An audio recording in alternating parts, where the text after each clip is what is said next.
Il y a des gens qui sont découragés. Ils ont jeûné l'année passée, ils n'ont rien vu. Ils ont jeûné en 2023, ils n'ont rien vu. Et tu te dis, pourquoi je vais encore jeûner? J'ai rien vu. Et encore et encore.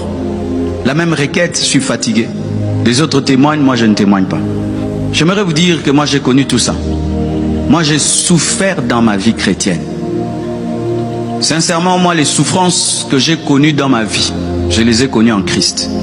Quand j'étais païen, mon père avait un bon travail. J'avais une très belle vie, un bon travail, des bonnes écoles, tout. Il perd le travail là où on habitait à Goma. On vient ici, il trouve le travail. Je me convertis, pillage, il perd le travail, mes frères. Tu as un père qui ne travaille pas, une mère qui ne travaille pas et tu viens de te convertir. Pour aller à l'église, tu penses quoi t'habiller, mais tu n'as pas. Je suis devenu pasteur, j'ai souffert. Tu fais entrer l'église dans le jeûne, mais toi tu n'as pas la nourriture à manger après le jeûne. Il m'est arrivé de prêcher à l'église, tu veux tomber parce que tu as faim. Hypoglycémie, tu vois noir. Tu pries, tu demandes à Dieu, même une moto, tu es à pied. Toute l'église rentre à la maison. Toi, tu es devant l'église en train d'attendre un taxi.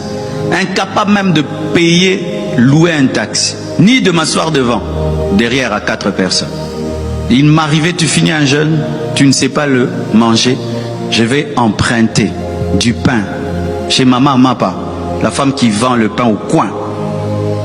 Elle me prête un pain, une boule de sucre, une boule de lait. Et je mange et je vais prêcher. Tu as une maison, tu ne sais pas la payer. Le bailleur te dérange. Moi, j'ai vécu ça. Mais tu jeûnes, tu pries, tu crains Dieu. Tu pries pour les autres, ils voient la main de Dieu. Toi, tu ne vois rien. Rien que des prophéties, riches en prophéties. Mais dans la poche, rien. J'ai connu ça. C'est que tu connais aujourd'hui. Mais ne lâche pas. Persévère. Tiens bon. Continue. Des fois, avant la grande pluie, qu'est-ce qui se passe? Le nuage devient lourd.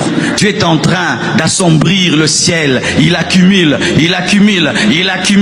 Lorsqu'il lâchera, ce sera un désordre en désordre. Il y a des choses que j'ai aujourd'hui. Ce sont mes prières il y a 20 ans, il y a 25 ans. Ce sont des jeûnes que j'ai faites. J'étais encore un enfant, mais Dieu m'a exaucé. La prière ne pourrit pas. La prière ne pourrit pas. La prière ne pourrit pas. Alléluia. Comme l'homme de Dieu, Dieu grâce dit, Mahombi ne tombera jamais. Alléluia. La prière ne pourrit pas. Prie. Même si tu ne vois pas, prie. Même si tu ne sens pas, prie. Même si ça ne cherche pas, prie. Même si Dieu ne t'exauce pas, prie. Un jour, ça tombera sur toi, sur tes enfants, sur les enfants de tes enfants, et tu récolteras au centuple.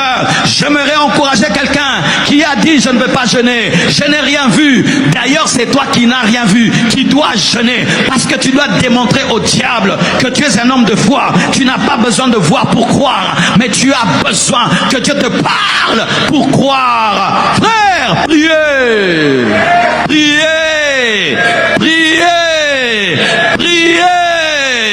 frère. Est-ce que tu te lasses de respirer? Tu ne te lasses jamais, parce que la respiration c'est la vie, la prière c'est la vie, la prière c'est la respiration spirituelle, la prière ce sont les rails sur lesquels marche la locomotive de la puissance de Dieu. La prière c'est la main spirituelle que tu tends pour que le divin puisse te toucher. La prière c'est révéler que tu as confiance au surnaturel.